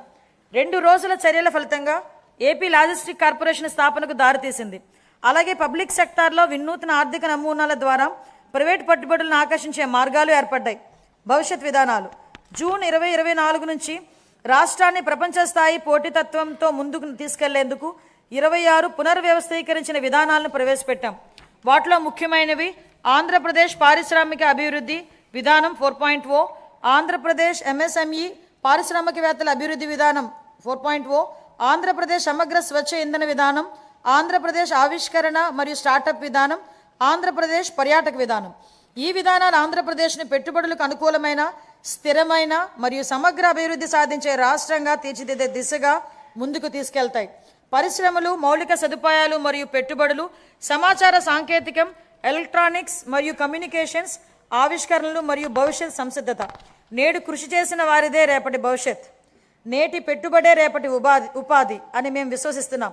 ఊహాత్మక ప్రణాళికలు మరియు నిరంతర సంస్కరణల ద్వారా ఆంధ్రప్రదేశ్ను పరిశ్రమలు మరియు ఆవిష్కరణలకు అగ్రగామిగా, గమ్యస్థానంగా నిలబెట్టేందుకు కట్టుబడి ఉన్నాం. 2019-24 మధ్యకాలంలో పారిశ్రామిక అభివృద్ధి పూర్తిగా దెబ్బతింది. అయితే మా ప్రభుత్వం అచంచల కృషితో కేవలం 18 నెలల్లో బ్రాండ్ ఆంధ్రాను పునరుద్ధరించాం. జూన్ 2024 నుండి 9.68 లక్షల కోట్ల విలువైన 1.19 లక్షల పెట్టుబడి ప్రతిపాదనలు ఆమోదించబడి 5.41 లక్షల ఉద్యోగ అవకాశాల సృష్టికి మార్గం సుగమమైంది. మా విజన్ ప్రపంచంతో పోటీ, స్థానికంగా చేయూత. ఇటీవల నిర్వహించిన గ్లోబల్ పార్ట్నర్షిప్ సమ్మిట్ 2025లో 13.25 లక్షల కోట్లకు పైగా పెట్టుబడి ఒప్పందాలు కుదిరాయి. 16.13 లక్షల ఉద్యోగ అవకాశాల సామర్థ్యంతో 600 MOIలు సంతకం చేయబడ్డాయి. ప్రస్తుతం దేశంలో అతిపెద్ద సింగిల్ FDI పెట్టుబడిని ఆకర్షించిన రాష్ట్రంగా ఆంధ్రప్రదేశ్ గురించి ప్రపంచం మాట్లాడుతుంది. గట్టి అంతర్జాతీయ, జాతీయ పోటీ మధ్య విశాఖపట్నంలో గూగుల్ సంస్థతో $15 బిలియన్ అంటే సుమారుగా 1.35 లక్షల కోట్ల విలువైన AI ఆధారిత డేటా సెంటర్ స్థాపనకు ఒప్పందం కుదుర్చుకున్నాం. గౌరవ IT మంత్రి నారా లోకేష్ గారు బ్రాండ్ చంద్రబాబుని సమర్థవంతంగా వినియోగించి ఈ చారిత్రాత్మక ఒప్పందాన్ని సాధించారు. ఆయనను ఆంధ్రప్రదేశ్ చీఫ్ జాబ్ క్రియేటర్గా కొనియాడటం సముచితం. అదనంగా అనకాపల్లిలో సమగ్ర ఉక్కు కర్మాగారం, నక్కపల్లిలో బల్క్ డ్రగ్ పార్క్, సమగ్ర సౌర సెల్ ప్రాజెక్ట్, 500 CBG ప్లాంట్లు, కాకినాడలో గ్రీన్ అల్యూమినియం ప్రాజెక్ట్, ఓర్వకల్లో సెమీ కండక్టర్ యూనిట్ వంటి ప్రముఖ పెట్టుబడులు ఆకర్షించగలిగాం. ప్రతి అసెంబ్లీ నియోజకవర్గంలో ఒకటి చొప్పున 175 ఎంఎస్ఎంఈ పార్కులు మరియు కృష్ణపట్నం, ఓర్వకల్, కొప్పర్తి పారిశ్రామిక నోడ్లు అభివృద్ధి చెందుతున్నాయి. రామాయపట్నం 75%, మూలపేట 65%, మచిలీపట్నం 50%, కాకినాడ ఎస్సీజెడ్ పోర్టు 32% వంటి కొత్త పోర్టుల ప్రాజెక్టులు వేగవంతంగా పురోగమిస్తున్నాయి. 1523 కోట్లతో ఫేజ్ 1 మత్స్యకార హార్బర్ ఆధునికీకరణ పనులు ముగింపు దశలో ఉన్నాయి. అలాగే సాగర్మాల 2.0 సహకారంతో ఫేజ్ 2 హార్బర్లను ఈ పీసీ పద్ధతిలో పునఃటెండర్ చేసి సకాలంలో పూర్తి చేయడానికి చర్యలు చేపట్టాం. భోగాపురం గ్రీన్ఫీల్డ్ విమానాశ్రయాన్ని అల్లూరి సీతారామరాజు అంతర్జాతీయ విమానాశ్రయంగా పేరు మార్చబడింది. ఇది 97% పూర్తయింది. కర్నూలు జిల్లా ఓర్వకల్లో 300 ఎకరాల్లో దేశంలో తొలి సమగ్ర డ్రోన్ సిటీని అభివృద్ధి చేస్తున్నాం. రతన్ టాటా ఇన్నోవేషన్ హబ్ను రాష్ట్ర ప్రధాన నవకల్పనల వేదికగా స్థాపించబడింది. అమరావతి క్వాంటమ్ వ్యాలీ మరియు క్వాంటమ్ కంప్యూటింగ్ సెంటర్ల స్థాపన ద్వారా ఆంధ్రప్రదేశ్ డీప్ టెక్ రంగంలో అగ్రగామిగా నిలుస్తోంది. 1990లలో ఐటీ విప్లవం ద్వారా లాభపడిన తరానికి పోలికగా నేటి యువత రేపటి సాంకేతిక విప్లవాల ద్వారా లాభపడనున్నారు. 36 పైగా శాఖలు, 139 డేటాబేస్ల సమగ్ర సమన్వయంతో ఏపీ స్టేట్ డేటా లేక్ ద్వారా డేటా ఆధారిత పరిపాలన బలోపేతం చేశాం. మనమిత్ర వాట్సాప్ గవర్నెన్స్ సేవలను 150 నుంచి 900కి పైగా పెంచి పౌరులకు వేగవంతమైన సేవలను అందిస్తున్నాం. దీని ద్వారా పౌరుల ప్రభుత్వ కార్యాలయాల భౌతిక సందర్శన గణనీయంగా తగ్గడమే కాకుండా నిర్ధారించిన సమయంలో సేవలను పొందగలుగుతున్నారు. ఏప్రిల్ 1, 2026 నుంచి చేనేత కార్మికులకు నెలకు 200 యూనిట్లు, పవర్లూమ్ కార్మికులకు 500 యూనిట్ల వరకు ఉచిత విద్యుత్ అందించనున్నాము. దీనివల్ల 1 లక్షకు పైగా కుటుంబాలు లాభపడతాయి. పరిశ్రమలు మరియు వాణిజ్య శాఖకు 3161 కోట్లు, మౌలిక సదుపాయాలు మరియు పెట్టుబడుల శాఖకు 1283 కోట్లు, సమాచార సాంకేతికం, ఎలక్ట్రానిక్స్ మరియు కమ్యూనికేషన్ శాఖకు 536 కోట్లు ప్రతిపాదిస్తున్నాను. పౌర సరఫరాలు దీపం 2.0 కింద 1.08 కోట్ల మహిళలకు సంవత్సరానికి 3 ఉచిత ఎల్పీజీ సిలిండర్లు అందిస్తూ 2897 కోట్లను వారి ఖాతాల్లో జమ చేశాం. ధాన్యం కొనుగోలులో దేశానికి ఆదర్శంగా నిలిచాం. 12 ఫిబ్రవరి 2026 నాటికి 8.54 లక్షల రైతుల ఖాతాల్లో 10,580 కోట్ల జమ అయ్యాయి. ఇదంతా కూడా ఒక్కరోజు వ్యవధిలోనే జరిగింది. వితిన్ 24 అవర్స్ రికార్డు స్థాయిలో 9,740 కోట్ల నగదు వారి ఖాతాల్లోకి జమ చేయడం జరిగింది. అందులో 55% 8 గంటల్లో చెల్లించడం మా వేగం, పారదర్శకత నిదర్శనం.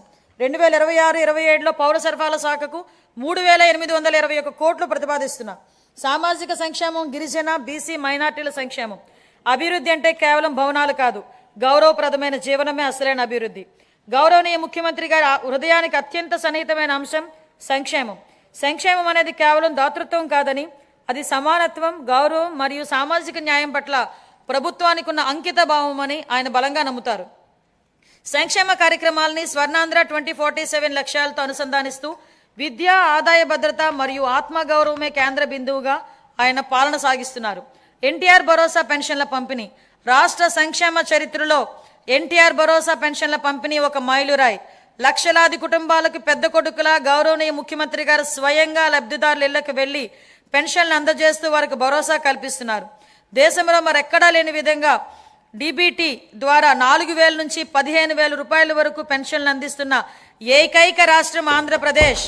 గత 19 నెలల్లో 58,000 కోట్ల కంటే ఎక్కువ విలువైన పెన్షన్ల లబ్ధిదారులకు పంపిణీ చేయడం జరిగింది. ఆర్థిక ఒత్తిడి ఉన్నప్పటికీ సూపర్ 6ను విజయవంతంగా అమలు చేశాం. ఎస్సీ, ఎస్టీ, బీసీ, ఈడబ్ల్యూఎస్, మైనార్టీలకు fee reimbursement, post matric scholarships, auto డ్రైవర్ల సేవలో, మత్స్యకార సేవలో ఉచిత విద్యుత్ వంటి పథకాలు అమలు చేస్తున్నాం. జూన్ 2024 నుంచి ఇప్పటి వరకు మేము చేపట్టిన 743 సాంఘిక సంక్షేమ హాస్టళ్ల మరమ్మతులు మరియు రెసిడెన్షియల్ పాఠశాల పునరుద్ధరణలో పిల్లల పట్ల మా ప్రభుత్వం చూపే శ్రద్ధ స్పష్టంగా కనబడుతుంది. పిల్లలు మంచిగా చదువుకోవడానికి స్వచ్ఛమైన తాగునీరు, సీసీటీవీ రియల్ టైం పర్యవేక్షణలు కల్పించి వారి ఆరోగ్యం మరియు భద్రతా వ్యవస్థను మెరుగుపరుస్తున్నాం.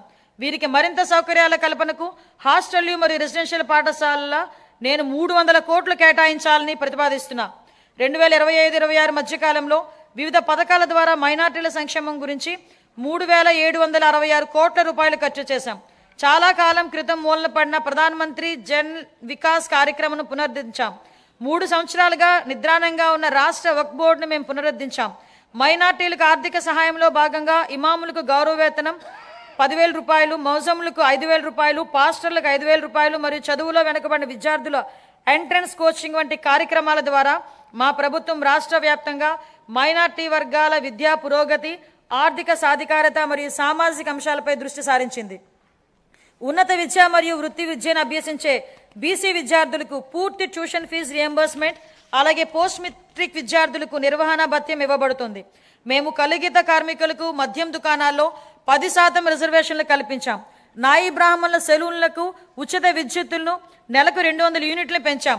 వడ్డెర కులస్తులకు మైనింగ్ లీజుల్లో 15% రిజర్వేషన్లు మరియు సీనరేజ్ ఛార్జెస్పై 50% సబ్సిడీని కల్పించాం. మహిళా సంక్షేమం. డాక్టర్ బిఆర్ అంబేద్కర్ గారు ఇలా అన్నారు, ఒక సమాజం యొక్క పురోగతిని మహిళలు సాధించిన పురోగతి స్థాయి ద్వారా నేను కొలుస్తాను. స్వర్గీయ ఎన్టీ రామారావు గారు మహిళలకు ఆస్తిలో సమాన వాటా కల్పించగా మా ప్రభుత్వం ఉద్యోగాలు మరియు విద్యా సంస్థల్లో మహిళలకి 33% రిజర్వేషన్లు అమలు చేసింది. స్వర్ణాంధ్ర 2047 దార్శనికతను సాధించడంలో మహిళలు ప్రధాన పాత్ర పోషిస్తున్నారు. సంవత్సరానికి ఆశించిన 15% వృద్ధి రేటును సాధించడానికి ఆర్థిక కార్యకలాపాల్లో వారి భాగస్వామ్యాన్ని పెంచడం చాలా ముఖ్యం. గౌరవనీయ ముఖ్యమంత్రి ఒక సంవత్సరంలో 1,00,000 మంది మహిళా వ్యవస్థాపకులను సృష్టించాలని లక్ష్యంగా పెట్టుకున్నారు. వన్ ఫ్యామిలీ వన్ ఎంటర్ప్రీనర్ చెరువు కింద స్వయం సహాయక సంఘాలను మహిళలను చిన్న మరియు మధ్య తరహా వ్యవస్థాపకులుగా మార్చుతున్నారు. జూన్ 2024 నుంచి మేము ప్రవేశపెట్టిన అనేక సంస్కరణల ద్వారా మహిళలకు అనేక ప్రోత్సాహకాలు అందించాం. ప్రస్తుత సంవత్సరంలో మా ప్రభుత్వం 9,958 అంగన్వాడీ కేంద్రాలను అప్గ్రేడ్ చేసింది. 4,687 మినీ అంగన్వాడీలను ప్రధాన కేంద్రాలుగా అప్గ్రేడ్ చేశాం. అప్గ్రేడ్ చేయబడిన అంగన్వాడీ కేంద్రాల్లో అంగన్వాడీ సహాయకులు నియమించి వంట సౌకర్యాలు మెరుగుపరచబడ్డాయి. ప్రధానమంత్రి జన్మన్ కింద పీవీటీసీ ప్రాంతాల్లో 192 కొత్త అంగన్వాడీ కేంద్రాలు మంజూరు చేయబడ్డాయి. ఇవి 26-27లో పూర్తవుతాయి. అంగన్వాడీ కార్యకర్తలు, సహాయకులు మరియు ఆశా కార్యకర్తలు అంగన్వాడీ కేంద్రాల్లోని పిల్లలకు కీలకమైన సేవలు అందిస్తారు. అందుకు గాను వారి సుదీర్ఘ సేవలను గౌరవిస్తూ మా ప్రభుత్వం వారి పదవి విరమణ సమయంలో గ్రాట్యుటీని అందించడానికి ఉత్తర్వులు జారీ చేసింది. గౌరవ ముఖ్యమంత్రి గారి నాయకత్వంలో వికలాంగుల సమగ్ర అభివృద్ధి కోసం ఇంద్రధనస్సు అనే కార్యక్రమం చేపట్టబడింది. ఇందులో భాగంగా ఉచిత బస్సు ప్రయాణం, సబ్సిడీ పథకాల పునరుద్ధరణ, క్రీడా శిక్షణ, గృహ నిర్మాణం, వినికిడి లోపం ఉన్న వారికి ప్రత్యేక డిగ్రీ కళాశాల మరియు దివ్యాంగుల భవనాలు వంటి ప్రధాన అంశాలు ఉన్నాయి. 2026-27 సంవత్సరానికి నేను ఈ కేటాయింపులను ప్రతిపాదిస్తున్నా. ఎస్సీ కాంపోనెంట్ కోసం 20,644 కోట్లు, ఎస్టీ కాంపోనెంట్ కోసం 9,190 కోట్లు, బీసీ కాంపోనెంట్ కోసం 51,021 కోట్లు, మైనార్టీ వర్గాల సంక్షేమం కోసం 6,090 కోట్లు, మహిళలు మరియు వికలాంగులు మరియు సీనియర్ సిటిజన్ల సంక్షేమం కోసం 4,582 కోట్లు కేటాయించడం జరిగింది. ప్రతిపాదిస్తున్నాం. ఉద్యోగుల సంక్షేమం. ఉద్యోగ సంఘాల నుంచి సలహాలు, సూచనలు కోరిన తర్వాత ఉద్యోగుల భవిష్యత్తు నిధి మరియు పెన్షన్ ప్రక్రియలను సజావుగా మరియు కాగితరహితంగా చేస్తున్నాం. ఈ డిపిసి మాడ్యూల్ ద్వారా ప్రమోషన్ ప్రక్రియ ఆన్లైన్ చేయబడింది. ప్రభుత్వ ఉద్యోగులు మరియు పెన్షనర్లకు చాలా కాలంగా పెండింగ్లో ఉన్న బకాయిలను కూడా చెల్లించడం ప్రారంభించింది. 1,100 కోట్ల రూపాయలు డిఏ మరియు డిఆర్ బకాయిలను విడుదల చేశాం. జీపీఎఫ్ మరియు జిఎల్ఐ చెల్లింపులు క్రమం తప్పకుండా చేయబడుతున్నాయి. సిపిఎస్ ఉద్యోగులకు వారి పిఆర్ఏఎన్ అకౌంట్లలో ప్రభుత్వం వాటాతో కలిపి ఎప్పటికప్పుడే కంట్రిబ్యూషన్ జమ చేస్తున్నాం. మహిళా ఉద్యోగులకు వాళ్ళ వృత్తి మరియు వ్యక్తిగత జీవితాల్లో సమతుల్యను పెంపొందించే దిశగా సర్వీసులో ఎప్పుడైనా పిల్లల సంరక్షణ సెలవును పొందేందుకు వీలుగా పిల్లల వయోపరిమితిని తొలగించాం.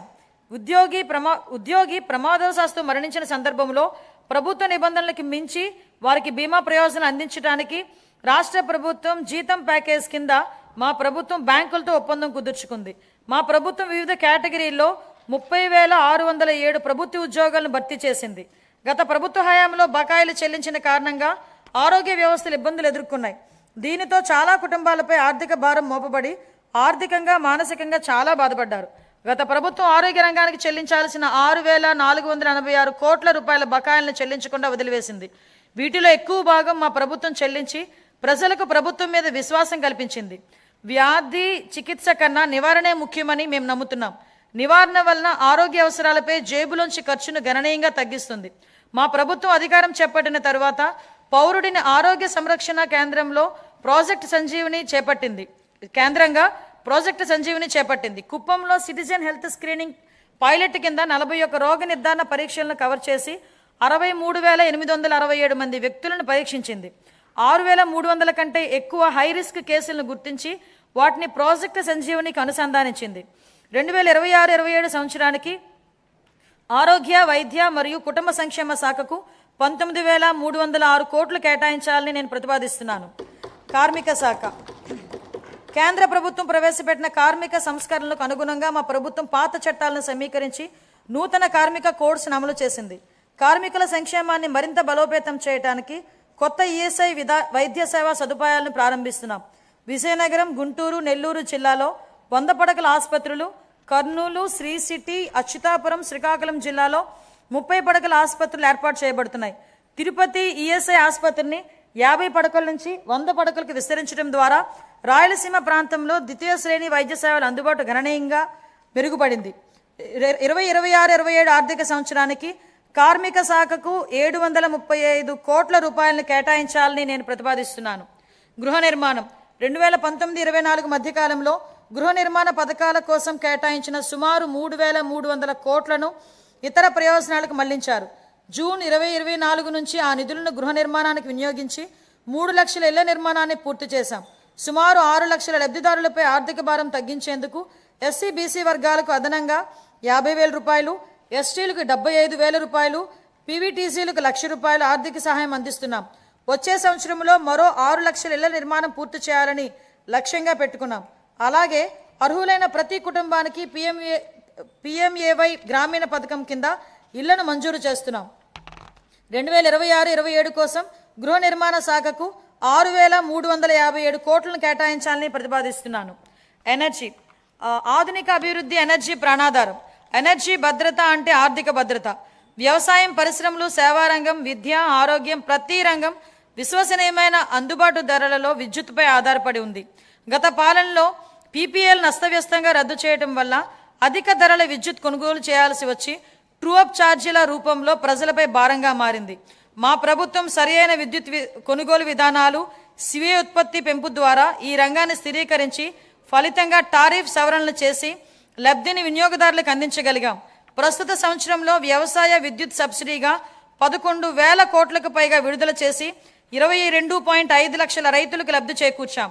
అలాగే ఆక్వా టారిఫ్ సబ్సిడీగా 890 కోట్లు విడుదల చేసి 48,500 మంది ఆక్వా వినియోగదారులకు మద్దతిచ్చాం. BPL వృత్తిదారులకు subsidy టారిఫ్లు కొనసాగిస్తున్నాం. సమగ్ర స్వచ్ఛ ఇంధన విధానం క్రింద జూన్ 2024 నుంచి 2.88 లక్షల కోట్ల విలువైన 55 ప్రాజెక్టులను మంజూరు చేశాం. ఇందులో 15.56 గిగావాట్ సౌరశక్తి, 4.86 గిగావాట్ వాయుశక్తి, 17.7 గిగావాట్ పంపుడు స్టోరేజ్ ప్రాజెక్టులు, 1 MMATPA గ్రీన్ హైడ్రోజన్ వంటి ప్రాజెక్టులు ఉన్నాయి. 2026-27 కోసం ఎనర్జీ శాఖకు 13,934 కోట్లను కేటాయించాలని ప్రతిపాదిస్తున్నాను. రవాణా మరియు రహదారులు మరియు భవనాలు. గత పాలనలో రహదారుల దుస్థితి కారణంగా ప్రజలు తీవ్ర ఇబ్బందులు పడ్డారు. గుంతలతో నిండిన రహదారులు ప్రమాదాలకు దారితీశాయి. మా ప్రభుత్వం అన్ని వర్గాల రహదారుల మెరుగుదలకు విస్తృతంగా చర్యలు చేపట్టింది. ఈ సంవత్సరంలో 2,499 కోట్లతో 6,036 కిలోమీటర్ల రహదారులు మంజూరు చేయబడింది. పూర్వోదయ పథకం కింద ఈ బస్సులను పొందేందుకు ప్రయత్నిస్తున్నాం. అదనంగా PM ఈ-బస్ సేవా పథకం కింద 11 ప్రధాన నగరాల్లో 750 ఎలక్ట్రికల్ బస్సులను ప్రవేశపెడతాం. మహిళా సాధికారత మరియు భద్రత లక్ష్యంగా 15 ఆగస్టు 2025 నుంచి స్త్రీ శక్తి పథకం ప్రారంభించాం. జనవరి 2026 నాటికి దాదాపు 40 కోట్ల మహిళా ప్రయాణికులు ఈ పథకం ద్వారా లబ్ధి పొందారు. 2026-27లో MDRలు మరియు రాష్ట్ర రహదారులపై లక్షిత పునరుద్ధరణ ద్వారా గుంతల రహిత రహదారు నిర్ధారిస్తాం. ట్రాఫిక్ నియంత్రణ చర్యలు, భద్రతా ఆడిట్లు, CCTV కెమెరాలు, IRASTE సాంకేతిక జోక్యాల ద్వారా రోడ్డు భద్రతను బలోపేతం చేస్తాం. రవాణా రహదారులు మరియు భవనాల శాఖకు 9,856 కోట్లను కేటాయించాలని ప్రతిపాదిస్తున్నాను. గనులు మరియు భూగర్భ శాఖ. గత పాలనలో గనుల రంగం వ్యక్తిగత లాభాల కోసం వినియోగించబడింది. మా ప్రభుత్వం పౌర కేంద్రిత ఖనిజ పాలనకు ప్రాధాన్యమిస్తూ జూలై 2024లో ఉచిత ఇసుక విధానాన్ని ప్రవేశపెట్టింది. కేవలం ఆపరేషనల్ ఖర్చులు మాత్రమే వసూలు చేస్తూ ఇసుక అందుబాటును నిర్ధారిస్తున్నాం. ఉచిత ఇసుక విధానం ఉన్నప్పటికీ డిజిటల్ పర్యవేక్షణ, అనుసరణ సంస్కరణల ద్వారా ఈ సంవత్సరం గనుల ఆదాయం 33% వృద్ధి సాధించింది. యువజన అభివృద్ధి, క్రీడలు, పర్యాటకం మరియు సంస్కృతి. ఏపీ పర్యాటక విధానం 2024-29 ద్వారా పరిశ్రమ హోదా, మూలధన సబ్సిడీ, ఎస్జీఎస్టీ రీఎంబర్స్మెంట్లు, స్టాంప్ డ్యూటీ మినహాయింపులు, పారదర్శక భూ కేటాయింపులతో ప్రగతిశీల విధానాన్ని అమలు చేస్తున్నాం. ఏపీ పర్యాటక భూ కేటాయింపు విధానం 2025 ద్వారా గణనీయంగా ప్రైవేటు భాగస్వామ్యాన్ని, క్యారవాన్ టూరిజం మరియు హోమ్ స్టే రంగాల్లో ఆకర్షించడమైంది. 117 MOL ద్వారా 20,088 కోట్ల పెట్టుబడులు ఆకర్షించి 122,637 ఉద్యోగ అవకాశాలు సృష్టించాం. 6,681 కోట్ల విలువైన ప్రాజెక్టులు అమలులో ఉన్నాయి. రాష్ట్ర విభజన తర్వాత గరిష్టంగా 428 కోట్ల కేంద్ర పర్యాటక గ్రాంట్ లభించింది. సూర్యలంక, అఖండ గోదావరి, గండికోట, సింహాచలం, బొర్రా గుహలు, అహోబిలం, నాగార్జున సాగర్ వంటి ప్రాంతాల్లో మౌలిక సదుపాయాల అభివృద్ధి జరుగుతోంది. రాష్ట్రం 7 ప్రాధాన్య కేంద్రాలు మరియు 25కి పైగా థిమాటిక్ సర్క్యూట్లతో కూడిన బహుముఖ పర్యాటక గ్రిడ్ను అభివృద్ధి చేసింది. సంవత్సరానికి 60కి పైగా ఉత్సవాల నిర్వహణ ద్వారా సాంస్కృతిక పర్యాటకాన్ని ఉత్తేజపరిచి ఆంధ్రప్రదేశ్ను భారతదేశంలోనే అభివృద్ధి చెందుతున్న అనుభవాల రాజధానిగా స్థాపిస్తోంది. తిరుపతిని ప్రపంచ స్థాయి పర్యాటక గమ్యస్థానంగా తీర్చిదిద్దేందుకు కేంద్ర ప్రభుత్వంలో సమన్వయం చేస్తూ మౌలిక సదుపాయాలను బలోపేతం చేస్తామని మీకు తెలియజేయటకు నేను సంతోషిస్తున్నాను. ఈ కార్యక్రమంలో భాగంగా ప్రపంచ స్థాయి పర్యాటక వసతులతో పాటు హోటళ్లతో పాటు వినోద ప్రదేశాలు ఏర్పాటు చేయబడును. గోదావరి పుష్కరాల సందర్భంగా యాత్రికులకు భద్రతతో కూడిన ఆధ్యాత్మిక అనుభవం కల్పించేందుకు సమగ్ర ఏర్పాట్లు చేస్తున్నాం. దీనికి ప్రారంభంగా 60 కోట్ల రూపాయలను కేటాయించాలని ప్రతిపాదిస్తున్నాం. 2026-27 కోసం యువజనాభివృద్ధి, పర్యాటకం మరియు సంస్కృతి శాఖకు 439 కోట్లను కేటాయించాలని నేను ప్రతిపాదిస్తున్నాను. ఖాతాలు 2024-25.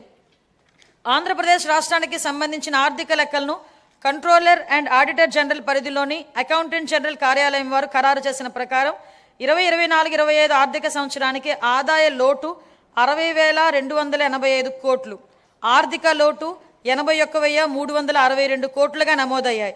ఇవి రాష్ట్ర స్థూల దేశీయోత్పత్తిలో వరుసగా 3.79% మరియు 5.11%గా ఉన్నాయి. సవరించిన అంచనాలు 2025-26. 2025-26 ఆర్థిక సంవత్సరానికి సవరించిన అంచనాల ప్రకారం రెవెన్యూ వ్యయం 2,38,021 కోట్ల రూపాయలు కాగా మూలధన వ్యయం 39,498 కోట్ల రూపాయలు.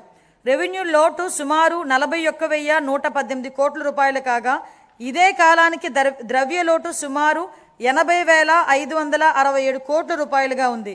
ఇది రాష్ట్ర స్థూల దేశీయోత్పత్తిలో వరుసగా 2.33% మరియు 4.57%గా ఉన్నాయి. బడ్జెట్ అంచనాలు 26-27. 2026-27 ఆర్థిక సంవత్సరానికి మొత్తం 3,32,205 కోట్ల వ్యయాన్ని ప్రతిపాదిస్తున్నాను. అందులో ఆదాయ వ్యయం 2,56,143 కోట్లు, మూలధన వ్యయం 53,915 కోట్లు కాగా 15 కోట్లుగా అంచనా వేయబడింది. ఆదాయ లోటు సుమారు 22,002 కోట్లు కాగా ఆర్థిక లోటు సుమారు 75,868 కోట్లుగా ఉండవచ్చని అంచనా. ఇవి రాష్ట్ర స్థూల దేశీయోత్పత్తిలో వరుసగా 1.88% మరియు 3.84%గా ఉండనున్నాయి. ఈరోజు మనం ఎంచుకున్న మార్గాలే రేపటి మన భవిష్యత్తు నిర్ణయిస్తాయి. ఈ స్ఫూర్తికి బడ్జెట్ అద్దం పడుతుంది. ఇది కేవలం మన రాష్ట్రాన్ని రేపటి కోసం సిద్ధం చేసేందుకు ఉద్దేశించింది మాత్రమే కాదు, భవిష్యత్తు తరానికి మేలుబాటులు పరిచే బడ్జెట్. ఇది ఆకాంక్షల్ని, బాధ్యతల్ని సమతుల్యం చేస్తుంది. ఈ బడ్జెట్ కేవలం వృద్ధి లెక్కలు చెప్పేది మాత్రమే కాదు, ఇది రాష్ట్ర భవిష్యత్ ఆర్థిక గమనాన్ని, లక్ష్యాన్ని బలంగా చాటు చెప్తుంది. ఇది కేవలం తాత్కాలిక ఉపశమనం కలిగించేది కాదు, దీర్ఘకాలిక లక్ష్యాల సాధనకు ఉద్దేశించిన దార్శనిక పత్రం. ఆంధ్రప్రదేశ్ను భవిష్యత్తు సవాళ్లకు ధీటుగా బలమైన స్వాలంబన కలిగిన రాష్ట్రంగా తీర్చిదిద్దేందుకు రూపొందించిన బడ్జెట్ ఇది. రాష్ట్రంపై ఇకపై సాగించబోయే ప్రయాణానికి క్రమశిక్షణ, సాహసోపేత నిర్ణయాలు, సమిష్టి కృషి అవసరం. లక్ష్య సాధనలో ఖచ్చితంగా విజయం సాధిస్తామన్న భరోసాతో ఉన్నాం. ఎందుకంటే మనకు కలల్ని సాకారం చేయటంలో తిరుగులేని నాయకుడు, దార్శనికుడు శ్రీ చంద్రబాబు నాయుడు గారి నాయకత్వం ఉంది. భారతదేశాన్ని అగ్రస్థానంలో నిలబెట్టేందుకు, తిరుగులేని శక్తిగా తీర్చిదిద్దేందుకు అవిశ్రాంత కృషి చేస్తున్న ప్రధాని నరేంద్ర మోడీ గారి అండదండలు, ఉప ముఖ్యమంత్రి శ్రీ పవన్ కళ్యాణ్ గారి విశ్వసనీయ భాగస్వామ్య సహకారం మరియు మరింత ఉత్సాహంతో లక్ష్యాన్ని చేరేలా ప్రేరణిస్తాయి. ఈ నాయకులిచ్చే స్ఫూర్తి మనల్ని మెరుగైన భవిష్యత్తు వైపు నడిపిస్తుంది. ప్రజలు వేసే ప్రతి ఓటులో వారి ఆశలు, ఆకాంక్షలు నిక్షిప్తమై ఉంటాయి. ప్రతి ఓటు వెనుక ఉన్న ప్రజల ఆకాంక్షల్ని మనం నిరంతరం గుర్తుపెట్టుకోవాలి. వాటిని సాకారం చేసేందుకు ప్రతిరోజు, ప్రతి క్షణం మనం కృషి చేయాలి. పరిపాలన అంటే అధికారం చలాయించడం కాదు, ప్రజలకు సేవ చేయటం. ఈ బడ్జెట్ని మనం దీని పరిమాణాన్ని బట్టి కాకుండా ఎంత నిబద్ధతతో దీన్ని అమలు చేశామన్న దాన్ని బట్టి చూడాలి. దీనిలో చేసిన ప్రకటనలు బట్టి కాకుండా అవి ప్రజల జీవితాలపై ఎలాంటి ప్రభావం చూపాయన్న దానిపై గుర్తుపెట్టుకోవాలి.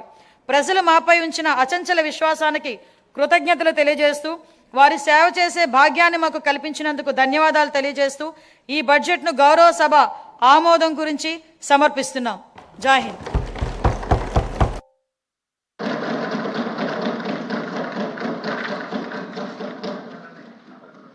Now, Sri Anagani Sachiprasad, Minister of Revenue, Registration and Stamps will present the agricultural and allied sectors budget for 2026-2027.